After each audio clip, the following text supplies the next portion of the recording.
How do normal soldiers compare to Space Marines? Sergeant Aldric Voss had never felt truly small until the Imperial Fist arrived. The yellow giant stood nearly 3 meters tall, encased in ceramite that could shrug off tank shells.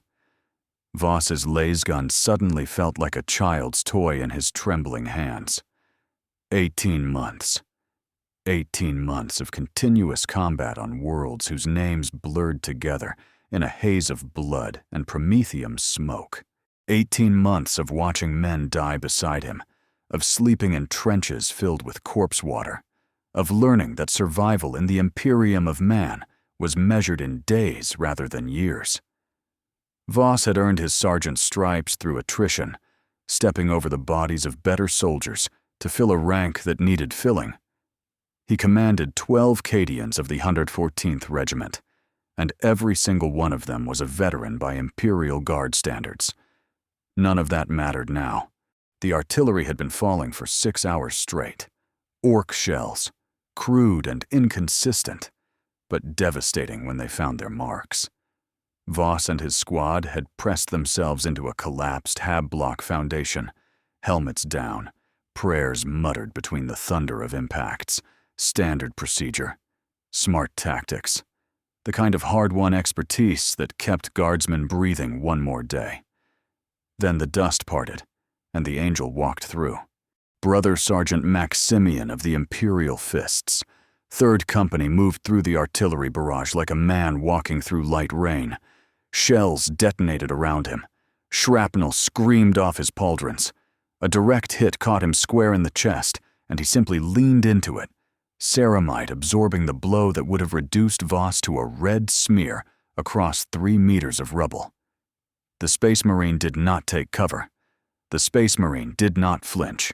The Space Marine raised his bolter and began walking toward the orc gun positions, and with each bark of that weapon, something across the battlefield simply ceased to exist. Voss watched a greenskin the size of a cargo loader take a bolt round to the chest. The mass-reactive shell punched through crude armor, buried itself in flesh, and detonated. The orc did not fall. The orc exploded. Chunks of green meat and splintered bone sprayed across its companions, and Maximian was already tracking to the next target before the first had finished raining down. Private Kellum, the youngest in the squad, made a sound somewhere between a prayer and a whimper. Voss understood the impulse. They had all seen the propaganda picts. They had all heard the sermons about the Emperor's angels of death. But nothing prepared you for the reality. Nothing prepared you for watching something that looked human, but moved wrong, fought wrong, existed wrong. The orcs broke.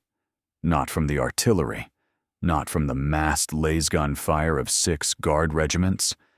They broke because one golden giant walked into their midst and began killing them faster than they could process what was happening. Voss climbed out of the foundation, legs unsteady, and surveyed the staging grounds of Korrivan Prime.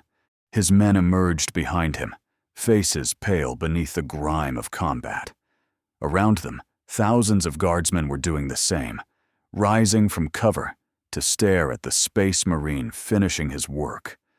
A thought crystallized in Voss's mind, the same thought that haunted every mortal soldier who had ever fought alongside the Emperor's chosen warriors. Were they even fighting the same war? The Imperium deployed both Astartes and guardsmen against its enemies. It spent their lives like currency in a war economy spanning galaxies. But they were not interchangeable. A single Space Marine could hold a breach that would consume an entire regiment. 1,000 guardsmen could secure territory that would waste Astartes' potential. Voss looked at his lasgun. Standard issue, mass-produced, effective against soft targets at reasonable range. He looked at the bolter in Maximian's grip, a weapon that turned bodies into memory. In the brutal calculus of the 41st millennium, both served the same God Emperor. Both bled for humanity's survival. But the gap between them was not measured in equipment or training. It was measured in the very definition of what it meant to be human. and standing in the shadow of that yellow giant, Sergeant Aldric Voss understood his place in the Imperium's grand design with terrible clarity. He was ammunition, expendable, replaceable. The Space Marine was a weapon. The air in Hab Block Gamma 79 tasted of rust, recycled sweat, and the faint, acrid tang of promethium from the refineries below. It was the only air Kira Demian had ever known. She was 17. The armored boot that kicked her family's flimsy door off its hinges was polished to a mirror sheen, a stark contrast to the grime caking every other surface. 2 arbitrators, their faces impassive behind visored helmets, filled the doorway. They didn't speak to Kira. They spoke to her father, their voices a flat monotone that cut through his desperate pleas. The words were familiar to every soul in the Necromundan underhive. Tithe debt, non-compliance, punitive action. They dragged him out into the corridor. He didn't fight, he just looked back at her, his face a mask of shame and terror. One of the arbitrators paused, his helmet turning towards Kira. "The debt can be commuted," the Vox speaker rasped. "One life for the tithe. His service, or yours." The choice wasn't a choice. Her father was a factorum worker, his body already broken by 40 years of labor. He wouldn't last a week. Kira stepped forward, her face as hard and emotionless as she could make it. "I'll serve." 6 weeks. That's all the Imperium invested in turning a hive rat into a soldier. The training grounds were a churning sea of mud and misery under a sky the color of dirty dishwater. Drill instructors, their faces networks of scar tissue, screamed until their voices were raw. Kira learned to assemble a lasgun blindfolded, to crawl under live wire fences, to charge a fixed position while simulated artillery threw clods of earth over her. The constant thrumming backdrop to it all was the litanies of duty and sacrifice, blasted from vox casters at all hours. Her training sergeant was a man named Uriah Crost, a veteran whose left eye was a milky, dead orb. He gathered them on the first day, 100 terrified teenagers shivering in the rain. "Look at the person to your left," he barked, his voice like grinding rocks. "Look at the person to your right. They are already dead. And so are you." He paced before them, his boots sinking into the mud. "You are not special. You are not unique. You are one last bolt in a magazine of billions. Your only value is in the seconds you buy for the person behind you. Your purpose is to find the enemy, point your weapon, and die. That is all the Emperor asks." The equipment they received was a testament to that philosophy. Kira's flak armor had a crude patch welded over a hole in the chest plate, and the inside of the helmet still carried the faint, copper smell of its previous owner's blood. The rations were compressed protein bars that tasted vaguely of chemicals and despair. They slept 40 to a converted cargo container, the metal walls groaning in the wind. Yet, in that crucible of human expenditure, something else was forged. In the brief moments between drills, huddled for warmth, they talked. Corporal Vex, whose bleak jokes about their inevitable deaths made everyone laugh and feel sick at the same time. He was hiding something, a guilt that flickered in his eyes when he thought no one was watching.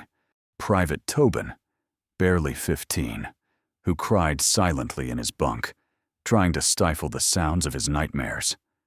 And Specialist Rhea, a former gang enforcer from the Sump, whose quiet violence now had a sanctioned outlet. She was the first to share a water ration, the first to pull a struggling comrade over the top of the climbing wall. They were a squad, misfits and tithe debtors, bound by the shared certainty of their doom. The end of training came as abruptly as its beginning. A commissar read from a data slate, his voice devoid of emotion. Their new designation, Cadian 114th, Reinforcement Cohort Delta. Their destination, a world under siege, Korrivan Prime.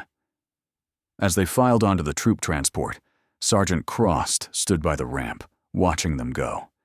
He stopped Kira for a moment, his good eye fixing on hers. "They have angels on Korrivan," he said, his voice low. "You'll see them. Golden giants. When you do, don't stare. Don't worship. Just do your job and pray to whatever gods you have left that they don't notice you exist." On the frozen death world of Inuit, a boy named Kalius was 12 years old when the sky vessel descended. It was a block of obsidian against the endless, screaming white of the ice wastes. From its belly came chaplains of the Imperial Fists, their armor the color of polished night, their skull helms impassive. They were not looking for volunteers, they were harvesting. Kalius watched as they subjected every male child of his village to a series of unforgiving trials. They were made to run until their lungs bled in the thin, frigid air. They were made to fight each other with weighted clubs, the victor being the one who didn't hesitate to break a friend's bones. Half the boys were dead before the sun set on the first day, their bodies left for the ice ghouls. The chaplains weren't testing for strength alone. They were hunting for a specific strain of human spirit, raw aggression, tempered by an iron will, and a psyche that could be shattered and remade in the Emperor's image. Kalius survived. His reward was a voyage into the dark and a new kind of death. The transformation was a symphony of agony, conducted by servo arms and gene tech.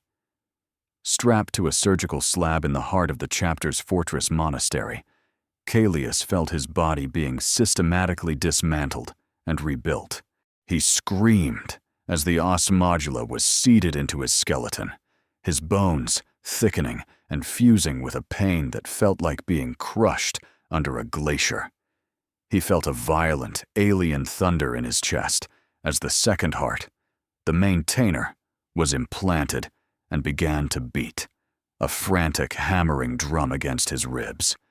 For every boy who endured, 3 more died on the tables beside him, their screams a constant chorus until their bodies convulsed and went silent. He tasted bitter, corrosive acid on his tongue as the Becher's gland was sutured into his salivary glands. The worst was the black carapace. He felt it being woven under his skin, a living web of circuitry that fused to his nervous system, his flesh crawling as it prepared him to become one with a machine. But the pain of the flesh was nothing compared to the violation of the mind.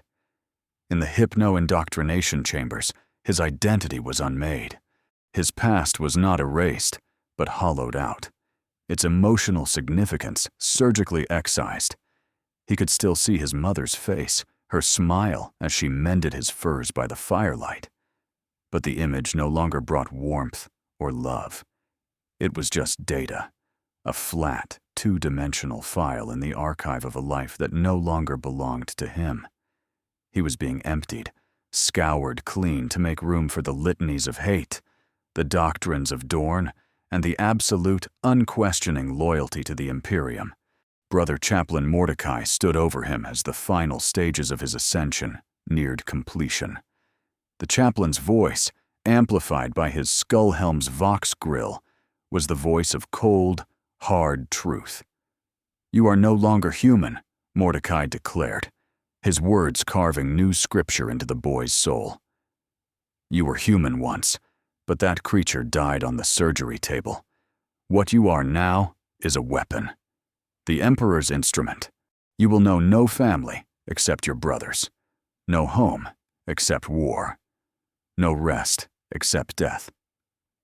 Years later, the boy was gone. In his place stood Brother Kalius, his transhuman frame encased in the sacred yellow plate of the Imperial Fists. He received his first deployment orders, read from a data slate by his sergeant. The target was a world under siege, a name that meant nothing to him. Korrivan Prime. He would be fighting alongside mortal soldiers. The thought was a strange one. He accessed the archived data of his former life, trying to recall what it was to be small, to be fragile, to be afraid. The memories were there, but they felt like a story he'd once read about someone else, a dream from a forgotten sleep. The forward operating base was a scar of mud and misery carved into the surface of Korrivan Prime. Private Demian's squad, what was left of it, huddled in a freshly dug trench, the air thick with the smells of wet earth, promethium exhaust, and fear. They ran through equipment checks with the numb efficiency of the perpetually terrified. Lasgun power packs were seated and reseated. Flak armor straps were tightened. It was the familiar ritual before the storm. Then the ground began to vibrate. It wasn't the distant, percussive rhythm of artillery they were used to. This was a deep, resonant hum that worked its way up through the soles of their boots and into their teeth. The sound followed, a roar that wasn't a sound at all, but a physical pressure, bending the air and blurring vision. Every guardsman looked up. A Thunderhawk gunship, an angular beast of black and gray, was descending through the smog-choked sky. Its engines washed the trench in a hurricane of scorching air, kicking up a storm of mud and debris. When the assault ramp slammed down, it was like a gateway to another reality opening. 3 figures emerged, silhouetted against the internal light. Then they stepped into the gray daylight, and a wave of awe and dread rippled through the assembled mortals. They were giants, clad in armor the color of Dorne's own sun, so bright it seemed to generate its own light against the drab world. Imperial Fists. They didn't walk. They strode with a purpose that felt gravitational, each footstep a declaration of ownership over the ground it touched. The reactions in the trench were a microcosm of the entire Imperial Guard. Corporal Vex, ever the cynic, spat into the mud. "Here come the golden boys," he muttered, just loud enough for Demian to hear. "Let 'em get all the glory.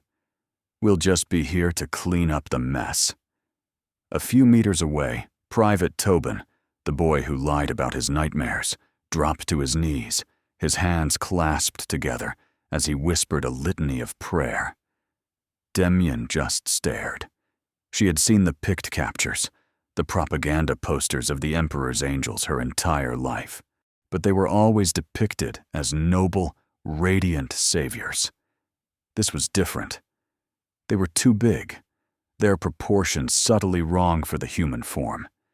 Their movements were too fluid, too economical, too fast. They weren't angels. They were living weapons, and they moved with the beautiful, terrifying wrongness of a thing that should not exist. From behind his helmet's impassive faceplate, Brother Calius observed the mortals. His auto senses fed him a stream of data. He cataloged their elevated heart rates, the scent of adrenaline and unwashed bodies, the minute tremors in their hands as they gripped their lasguns. They were fragile, ephemeral creatures, their lifespans a flickering moment against the long centuries of an Astartes.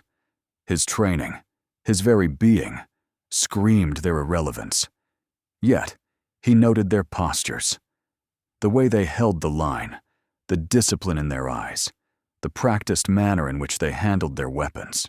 It was a pale, crude shadow of the unbreakable resolve of the Fists, but the pattern was there. Sergeant Voss, his face a mask of grim determination, approached the lead space marine to coordinate. Calius had to consciously slow his thoughts, to parse his tactical cant into simpler language the mortal could comprehend. He suppressed the instinct to dismiss the man, to simply issue commands. These creatures were a resource, and resources required management. It was then that it happened. A young guardsman, no older than Tobin, was overcome. His face was a portrait of pure, unadulterated awe. He stumbled forward, his hand outstretched, reaching not for a weapon, but for the giant's leg, as if to confirm this demigod was real. He wanted to touch the sacred ceramite. Before the trooper's fingers made contact, Calius recoiled. It wasn't a movement of aggression, but a sharp, involuntary jolt, like a man touching a live wire. For a nanosecond, a cascade of forbidden data flooded his consciousness. The ghost sensation of warmth, of soft, unaugmented flesh, a reminder of a life he had been forced to surrender. A flicker of a memory of a woman's hand on his own, long ago on a world of ice. His hypno-conditioning slammed down like a void shield, instantly purging the anomaly, classifying it as a sensory error. The Astartes stood rigid for a moment before turning his impassive helm back to Voss, the incident already archived and dismissed. The assault briefing came minutes later, crackling over the Vox network. The plan was brutally simple. The Imperial Fist's kill team would act as the spearhead, a ceramite wedge to crack the main gate of the Orc manufacturing complex. They would shatter the greenskin defensive line. The Cadian 114th, along with 3 other regiments, would pour into the breach behind them.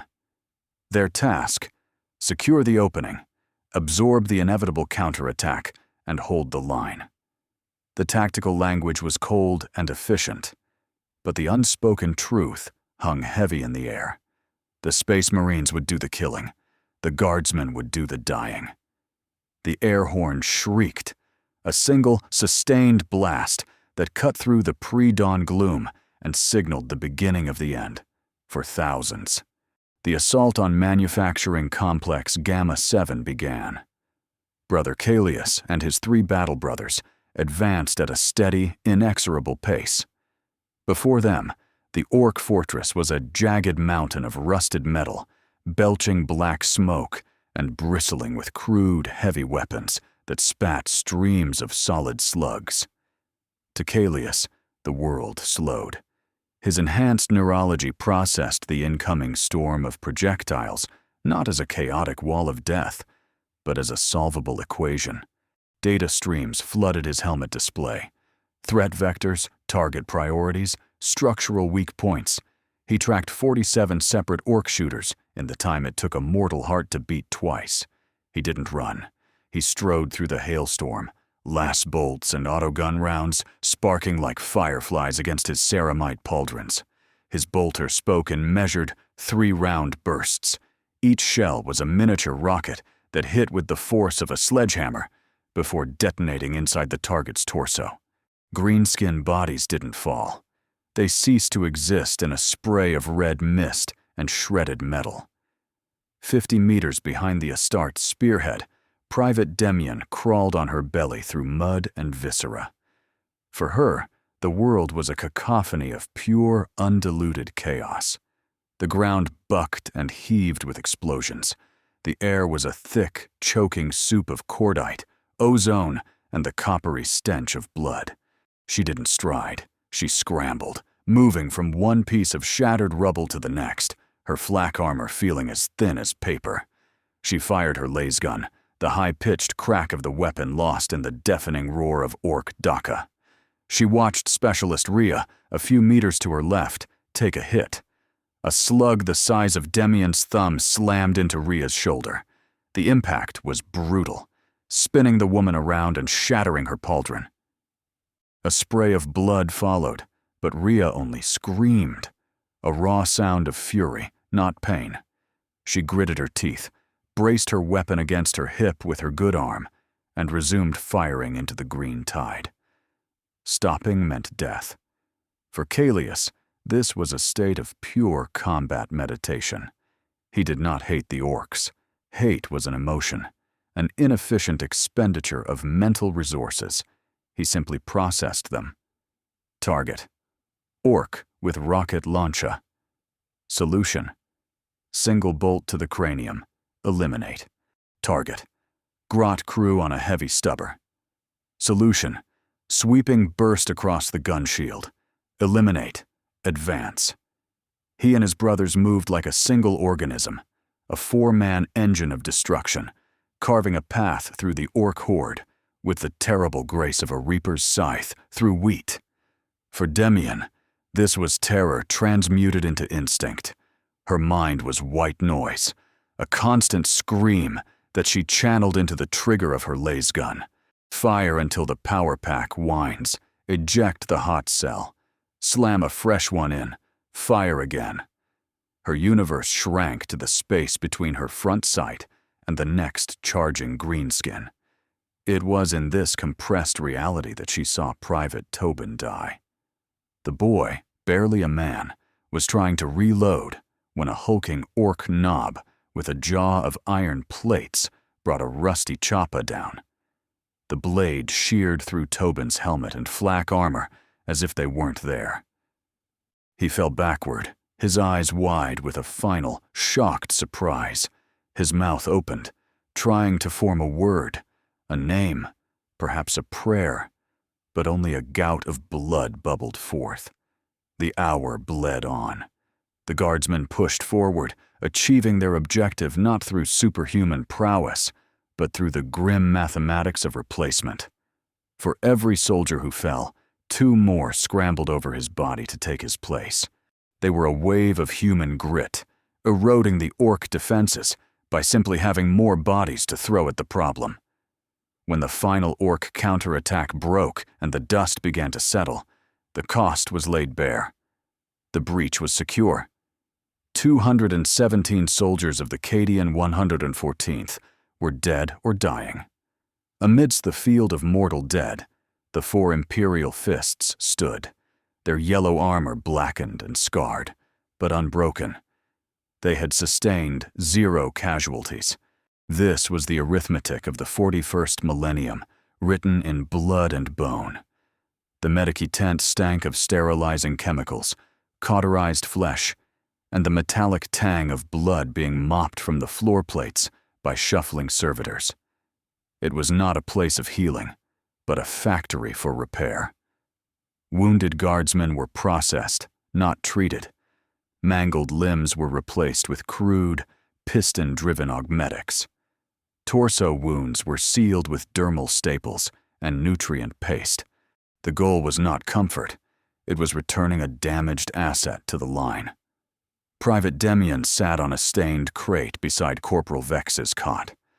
Where his legs had been that morning, there were now 2 thick, unpainted metal pylons ending in articulated claws. The medical servitors had just finished grafting the nerve links to his spine.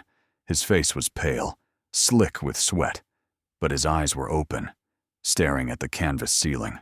Demian watched as he tried to flex the toes he no longer had, his jaw tight with phantom pain. "They told me I'll be walking in a week," Vex finally rasped, his voice dry. He let out a short, humorless laugh. "Walking? More like clanking.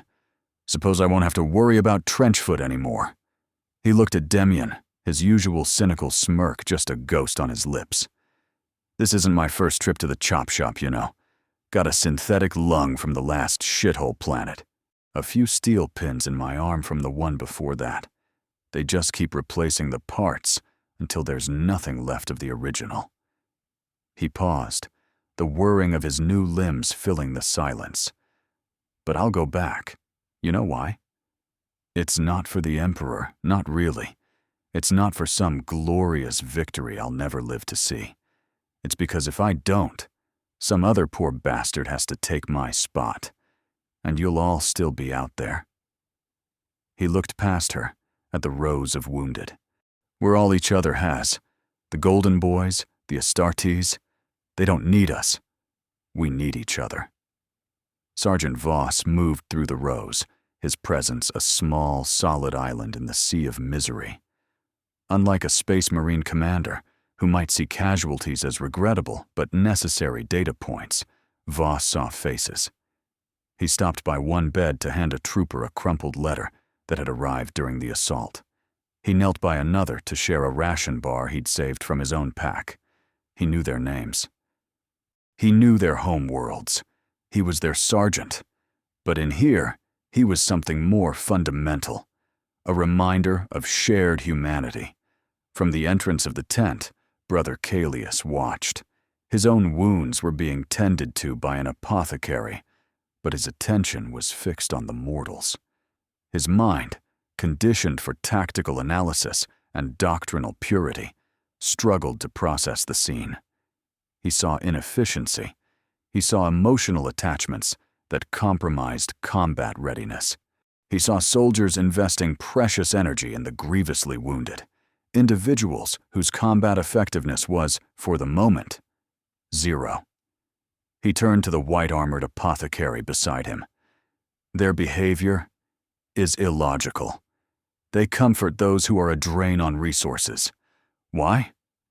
The apothecary, busy recalibrating the nutrient feed into Callius's armor, didn't look up. They are weak, brother. Their flesh is frail. Their minds are fragile. Their weakness compels them to huddle together for support, like herd animals. We are strong. Our strength permits us to stand alone. But later that night, the apothecary's cold logic felt incomplete. Demian lay on her cot, unable to sleep. Every time she closed her eyes, she saw Tobin's face, the surprise turning to horror as the choppa fell. She saw the red mist where an orc had stood moments before Callius fired. Her hands trembled. The terror she had suppressed in battle was now boiling over, threatening to drown her. A clanking sound made her flinch. It was Vex, propped up in his cot, his new legs dangling uselessly over the side. He hadn't said a word. He just sat there, awake, his silhouette a broken but resolute shape in the darkness. He was simply present. And somehow, his silent, shared vigil was more comfort than any prayer or platitude. Across the compound, in the austere chambers granted to them, the Imperial Fists maintained their solitary discipline. They meditated on battle, cleaned their weapons, and recharged their armor in perfect, isolated efficiency. They were strong, but in the dark, when the ghosts of the dead came calling, they were alone. Demian was not. Brother Callius stood at attention in the captain's strategium. The chamber was a void of gray steel and amber light, smelling of machine oil and ancient sanctified ozone. On one wall, a star chart flickered, displaying the Korrivan system as a nest of tactical runes. On the other hung a single tattered banner, its fabric so old it seemed woven from dust and shadow. It belonged to a chapter company that had ceased to exist 1,000 years ago. Captain Demetrian did not look up from the data slate he was studying. He was a statue of yellow ceramite, his helmet off, revealing a face like a weathered cliff face, scarred by 3 centuries of war. "Report, Brother Sergeant," he commanded, his voice a low rumble, like stones grinding together deep underground. Callius delivered his report with doctrinal precision. Enemy casualties, munitions expenditure, structural damage to his squad's war gear. He spoke of the mortal soldier's performance with the same detached analysis he would use for a faulty power conduit. When he finished, Demetrian finally set the slate down. He gestured to the tattered banner. "Do you know the history of the Argent Hounds, brother?" "They were lost during the scouring of Galmic's Reach, Captain, annihilated holding the breach at the Obsidian Gate." "Correct," Demetrian said. "I was there, a newly ascended battle brother. I fought alongside a mortal regiment that day, the Gallenford 12th Rifles. Brave men. They sang a song about the silver rivers of their homeworld as the orcs came on. I remember their colonel, a man named Tyvus, shared his last canteen of water with me before the final charge." Demetrian's gaze became distant, looking through the wall, through time. The hounds were lost, but we won. The Imperium endured. 2 centuries later, I was assigned to a compliance action in the same sector. I queried the regimental archives for the Gallenford 12th. They had been wiped out 70 years prior, defending a different world from a different Xenos. Their homeworld, Gallenford, no longer existed. Its star had gone nova. He turned his ancient eyes on Callius. "The mortals have the luxury of forgetting. Their lives are a flash of lightning in a storm that has raged for 10,000 years. But we are the storm. We endure. We are the Imperium's memory, Callius. We carry the dead, all of them, forever. That is our burden. It is a weight greater than any armor." The captain's words followed Caelius back to his solitary meditation chamber. The isolation of the Astartes was not a choice, he realized, but a necessity. To form a bond with a mortal was to willingly embrace a wound that would never heal, a loss repeated 1,000 times over a single space marine's lifetime. So they withdrew, relating only to their brothers, the only beings who shared their curse of longevity. Alone, Caelius allowed his mind to access a file deep within his memory. Inwit. Snow. The smell of burning fat from the village hearth.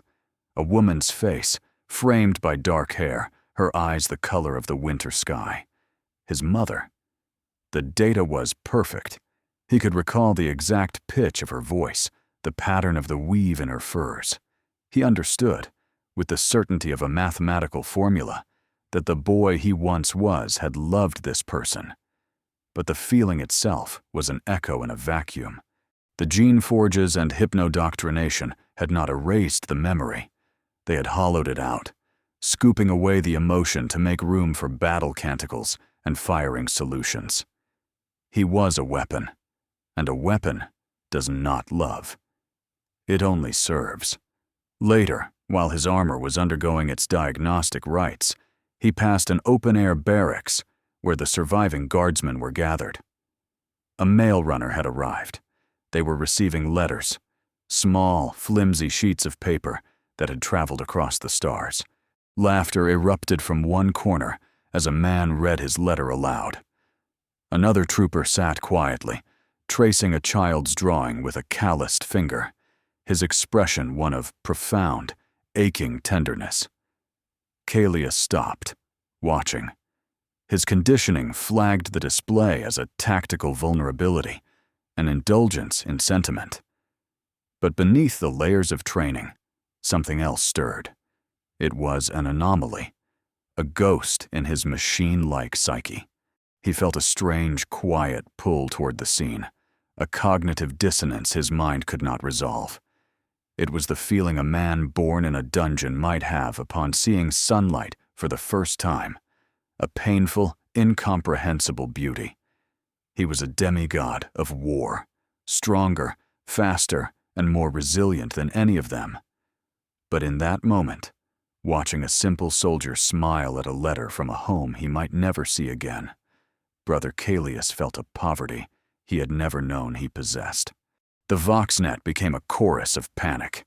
Spliced together pict feeds showed a moving continent of green, a tide of muscle and scrap metal that defied orbital estimates.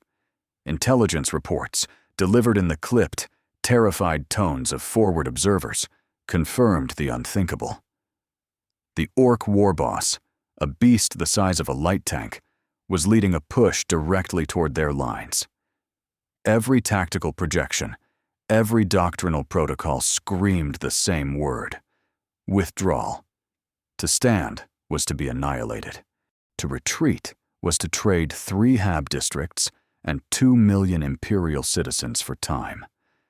In the command bunker, guard officers argued for a fighting retreat, their voices strained with the logic of survival.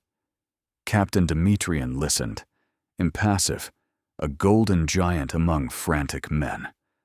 When they finished, he gave his reply. "You will follow your orders, Colonel. You may withdraw." He paused, his gaze sweeping over the terrified faces. "But the Imperial Fists will hold this line. The Sons of Dorn do not yield ground. We do not retreat." The statement was not a suggestion. It was a geological fact. The order to pull back reached Sergeant Voss's command post like a death sentence for the 2 million souls they were meant to abandon. He looked at the faces of his remaining soldiers, faces etched with exhaustion and fear. He could make them obey. They could live. But the image of the yellow-armored demigods, standing alone against the green tide, dying for civilians the Guard had abandoned, was a poison he knew none of them could stomach. In a flagrant breach of 1,000 regulations, Voss gathered his squad leaders.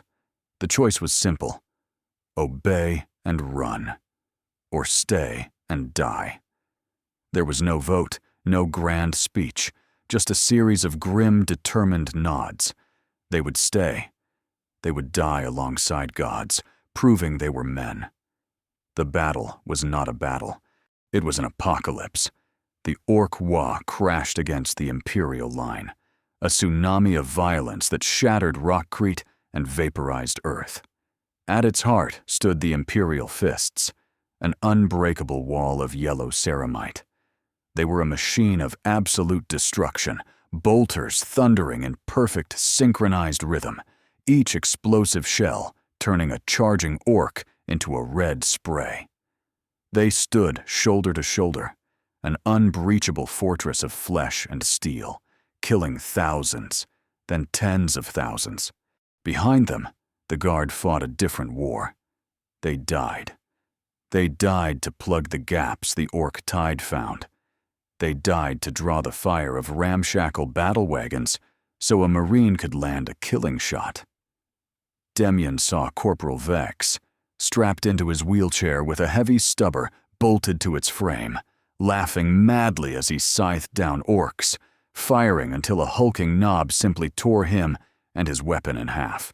She saw Specialist Rhea, her lasgun glowing cherry red, hold a collapsed section of the trench alone. For 3 minutes that stretched into an eternity, she was the only thing standing between her comrades and a flanking wave of greenskins. She fell under a storm of choppas, her last act a defiant scream. Brother Caelius moved through the slaughter in a state of combat clarity. His mind, a perfect engine of death. He was untouchable, invulnerable. And then he wasn't. A war boss's bodyguard, a monster clad in scavenged armor plating, brought a power claw down in a sizzling arc. The energy field shrieked. Ceramite, plasteel, and bone shattered in a single catastrophic impact. The blow tore through his pauldron, shearing metal and flesh, nearly severing his arm at the shoulder. Alarms blared across his vision. Pain, a sensation he hadn't truly felt in decades, erupted through his nervous system. A white-hot, blinding agony that overwhelmed his conditioning. For a moment, the Astartes was gone, replaced by the boy on the ice. And from his Vox grill came a sound that was not a doctrinal war cry, but a raw, animal scream of pure, undiluted rage and pain. It was a sound that was horrifyingly, undeniably human. The air, thick with the coppery tang of blood and the acrid smoke of burnt promethium, was unnervingly still. The green tide had not retreated. It had broken, shattered against a wall of yellow ceramite and mortal defiance. The line had held. 2 million souls in the Hab districts behind them would see another sunrise. But the cost was written across the churned earth in a currency of bodies. 412 guardsmen from the Cadian 114th were dead. 3 Imperial Fists had fallen, their gene seed already recovered by their surviving brethren in a grim, silent ritual. Demian sat on an overturned ammunition crate, her lasgun laid across her lap. She was one of 11. 11 survivors from a squad that had numbered over 30 at the start of the day. Around her, medici teams moved with grim efficiency, their servitors emotionlessly cataloging the dead and dragging the wounded toward triage stations. She felt nothing. The terror, the rage, the adrenaline, it had all burned away, leaving behind a hollow, ringing numbness. A shadow fell over her, impossibly large. She looked up. Brother Caelius stood there, a monolithic figure against the bruised purple of the dawn sky. His left arm was bound in a crackling suppression field, the pauldron a mangled ruin of metal and wires. His helmet was off, and his transhuman face, usually a mask of stoic perfection, was marred by grime and a deep cut above his eye. He looked down at her, his expression not of pity or contempt, but of clinical curiosity. "You were ordered to withdraw," he said. His voice was a low rumble, stripped of the Vox unit's metallic edge. It sounded tired. The tactical situation was untenable. Your officers gave the command to fall back, yet you remained." He wasn't accusing her. He was stating a fact he could not process. He was asking for data. "Why?" Demian stared at the face of the dead guardsman at her feet. Tobin. No, it wasn't Tobin. Tobin had died hours ago. This was someone from another squad. She didn't know his name. She looked back up at the Space Marine. I don't know," she said, her own voice a hoarse whisper. "Vex. Corporal Vex. He stayed. Rhea stayed. They were my squad. We were ordered to hold this section, so we held it." She shook her head, the simple logic of it feeling foolish and profound at the same time. "Where else were we supposed to go?" Callius was silent for a long moment. His enhanced mind, capable of calculating artillery trajectories in microseconds, struggled with her answer. He processed it against his own conditioning. Loyalty. Unit cohesion. Self-sacrifice. These were concepts hammered into his psyche through psycho-indoctrination and decades of brutal training. He was a weapon, engineered to feel duty to his brothers above all else. He looked at this mortal girl, fragile and fleeting, covered in the blood of her comrades, and saw the same principle, raw and unmanufactured. She had no gene seed binding her, no centuries of chapter doctrine. She just had the soldier next to her. "We are taught that mortals are weak," Callius finally said, the words coming slowly, as if he were discovering them himself. "That your lives are brief candles, easily extinguished, quickly forgotten. But you chose to stand, when standing meant death. You chose your brothers over your own survival." He looked out across the field of corpses at the guardsmen who had made the same impossible choice. "That is not weakness," he concluded, his gaze returning to her. "That is a strength we are engineered to possess. But you simply have it." Later that day, an unprecedented event occurred. Captain Demetrian summoned the surviving guard officers. Before them, he unsealed a data module from the chapter's own reclusium. With solemn gravity, he began to record the names of the 412 fallen guardsmen into the Imperial Fist's official honor roll. Their sacrifice entered into the same annals that chronicled the deeds of Astartes' heroes for millennia. It was a violation of 100 traditions. The grizzled guard colonel, a man who had seen entire worlds burn without flinching, wept openly. Before the Imperial Fists redeployed, Callius found Demian again. He offered her his gauntleted hand. Resting in the palm was a single, heavy object, the casing of a spent bolt shell, its surface warm. "So you will remember that you stood with the sons of Dorn," he said. Demian took it. It was heavy, solid, real. "And we," Callius finished, his eyes meeting hers, "will remember that you stood at all." The war for Korrivan Prime did not end. It ground on, a relentless engine fueled by lives. But for the survivors of the Cadian 100th, something had irrevocably changed. Demian, her uniform now bearing the stripes of a corporal, stood before a line of new arrivals. Their faces were a mirror of her own, just weeks ago. Pale, terrified, and desperate to appear otherwise. The lasguns in their hands seemed too heavy, the flak armor too loose. They were children, sent to die in a man's war. She saw herself in their wide, unblinking eyes.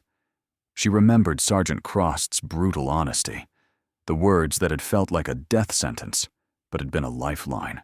She cleared her throat, her voice steadier than she expected. "You are not special," she began, the words tasting like ash and iron. "You are not unique. You are one bolt in a magazine of billions." She let the silence hang, then leaned in. "But you are here, and the soldier next to you is here, and that is all that matters." she saw a flicker of understanding. She wasn't giving them a speech. She was giving them what Crost had given her. Permission. Permission to be terrified, and to fight anyway. Permission to die for something more than just an order. Miles above, in the sterile, silent apothecarian of the Imperial Fist strike cruiser, Brother Calius lay immobile as medicis servitors and tech priests rebuilt his arm. The pain was immense, a firestorm of protesting nerve endings, but his conditioning allowed him to compartmentalize it, to observe it as mere data. Yet, something else stirred within him, a new variable, a memory. He had not sought it, but it was there, triggered by the sight of Demian's mortal defiance. His hypno-conditioning fought to suppress it, to file it away as irrelevant emotional detritus from a life that no longer belonged to him. But for the first time since his rebirth in the gene forges, Calius resisted. He pushed back against the mental walls.